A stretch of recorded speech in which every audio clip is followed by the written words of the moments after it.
ang authenticity and due execution.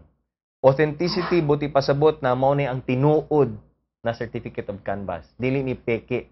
Mao nang authenticity. Ang due execution, kung ang mga tao nagitagaan og gahom na magpirma o magsulat sa mga boto didto o magpirma anang mao nga certificate of canvas, ang mao'y nagpirma gyud ug nagsulat sa resulta sa certificate of canvas. So duha lang ka requirements kana, authenticity and due execution. In both the manually canvas, ang manual canvas ug ang electronic na canvas.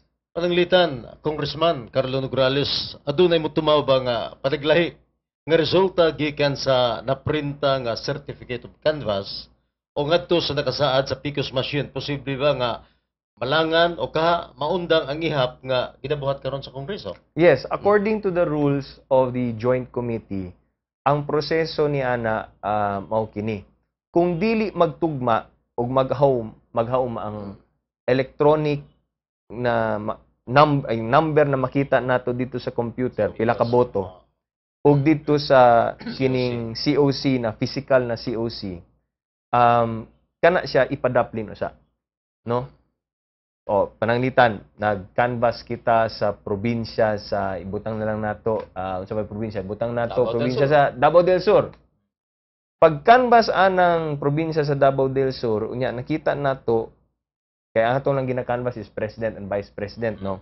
Ibutang nato na ang resulta ni Aquino dito sa physical na certificate of canvas, ibutang nato anaa sa 600 sa usa ka presinto sa Davao del Sur. Sa usa ka certificate of canvas sa Davao del Sur, butang nato na mga ibutang nato sa 1,000 votes. Kinatibukan tong Oh, boto.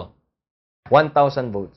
Unya pagtan-aw nimo sa computer 900 votes ra. Oy, So, medyo diha. medyo questionable na. Kung ana may tabo, ato usang ipadaplin ang certificate of canvas sa probinsya sa Davao del Sur.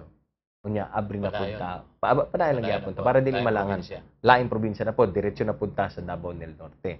And then so on and so forth. Kung makakita na punta og laing probinsya na medyo nagkadiferensya ang mga numero, padapli na pod, defer na pod na. Unya, padayon na pod ta sa laing probinsya. Unya, kung naano po makita, padapli na pod, laing na pod probinsya. Hantod na mahuman ang tanang mga certificate of canvas sa tibuok nasod nato, appeal ang overseas absentee voting. Karon, suma total nato. Isuma total nato ang pila ka boto ang nakuha sa kada kandidato pagka-pangulo, pagka-vice pangulo. And then kung makita nato na mao ni ang total number, unya katong atong gipadaplin na mga boto, mga COCs, dili makaapekto kung kinsay ni daog diha sa pagka-pangulo o vice pangulo, pwede na nato i-proclaim kana, no? But kung katong atong gi-defer makaapekto, then didto na nato siya balikan. Pagbalik nato atong nga mga probinsya na dunay mga diferensya, didto na nato ipatawag ang mga miyembro sa Board of Canvassers. So, patawag ang mga miyembro sa Board of Canvassers sa Del Sur, pananglitan. Ipatawag ang Board of Canvassers sa Combal, pananglitan. Ipatawag ang mga Board of Canvassers sa Del Norte, pananglitan.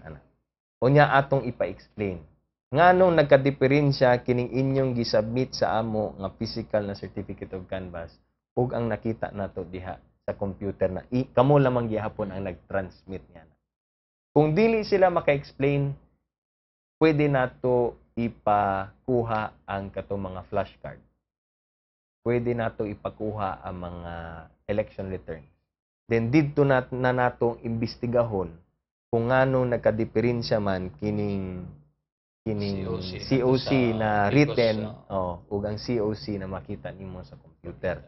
And then kung dili lang gihapon makita kung nganong nagkadiferensya, bisan pa man ato nang giabrihan ang PCOS machine, ang CF card, ang memory card, uban pa, pwede na nato abrihan ang ballot box. Then dito sa ballot box, mag-physical counting na ta. Dito na ta medyo malangan kay of course we know na it takes time para mag-physical counting na punta ug katong mga boto. So balik na punta, magtaras-taras na punta dito sa Kongreso. Murag mao kana ang akong ma-imagine.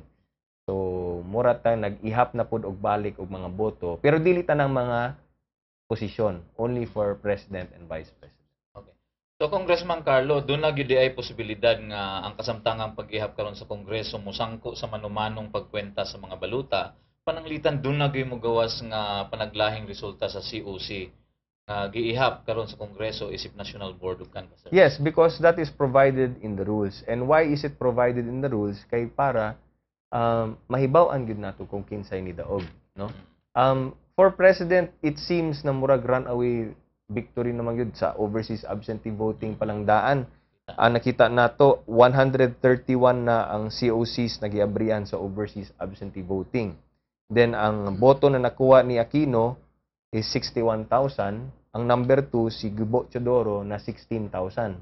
Then ang sunod si Erap 13,000, Villar 11,000, Villanueva 10,000. Dito pagka Vice Presidente, si Rojas, naana sa 63,000. Mas taas pang boto niya kaysa kay Aquino sa overseas absentee, no? Then si Binay, nasa 26,000. Si Loren, 10,000. Bayani, 8,000. So, looking at the overseas absentee voting results, murag runaway winner na si Aquino o si Rojas. Pero kung nakita nato kining COMELEC count before they stop counting, si Binay ang murag but the difference is only about 800 or 800,000 votes. So dito makaapekto siguro ang mga resulta. So anyway, that's the reason why we have to go back to mano-mano. Kung naay questionable or diferensya ang physical na COC ug ang makita nato sa computer kay para ang tumong tinguha magid nato ani mahibaw-an nato kung kinsa gyud ni daog sa pagka-presidente o pagka-vice-presidente. So, if the canvassing board needs to do a mano-mano, kinahanglan nilang buhaton ng mano-mano, they'll have to do it. Force sila to do it because otherwise, we won't know kung kinsay ni daog. Ibutang natong ang manumanong paghihap ipatuman gyud sa National Board of Canvassers, Congressman Carlo. Posible pud ba nga ang laing unod sa baluta sa mapananglitan sa boto sa mga lokal nga posisyon? No? Malaki pud kaha sa ihap ug mabutsyag pud kaha kini sa publiko, Congressman Carlo. I don't think so, no?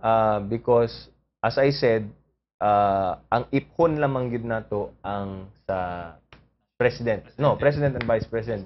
We're not even gonna look at the senators. Dira lang takutob sa pagka-presidente o pagka-vice presidente. Pero kung doon na may diferensya na makita o ma-force ang Congress and ang Senate na magmano-mano, mahimo siyang basihanan na dapat COMELEC should also take cognizance of katong mga protesta nag-file sa local regarding sa mga local candidates. Kay kung diferensya man gani dining pagka-presidente o pagka-vice presidente, what more sa mga local candidates nato. Sa ato pa, kung naay diferensya, kana magpamatuod lamang na dili accurate ang computer. Na dili accurate ang automated election. Ug tungod kay dili nahimong accurate ang pag-ihap sa botong pagka-presidente o vice presidente, then all the more ang mga local candidates. Ang pag-ihap pud sa boto sa mga kandidatong pagka-mayor, pagka-vice mayor, pagka-congressman, pagka-konsehal, pagka-board member, pagka-governor, vice-governor. So, mahimo siyang basihanan. Sa kadtong mga nagprotesta, mahimo siyang basihanan na, uy, kung sa presidente o vice-presidente na sayop man gani ang pag-ihap sa makina, unsa pa ka kining among posisyon diri sa local. Okay, Congressman Carlo Nograles, kinahanglan bagyod nga permahan sa Senate President o sa Speaker of the House nga kini bang anahimong resulta sa ilang opisyal nga paghihap sa boto sa presidente o vice presidente. O sa mitabo pananglitan nga usa kanila dili mo pirma sa official canvass tungod sa unsa mang rason, Congressman Carlo Nograles. Well, na sa rules man good of Congress, equal na karon ang Senate and House of Representatives. Ang mahitabo man gud ana human sa canvassing, pag-canvass sa joint committee kay ang nagka-canvass karon is a committee. It's not Congress as a whole, no. Committee ba lang kana na murag gi-delegate sa functions, gitudlo. So, gi-delegate sa House of Representatives ug sa Senate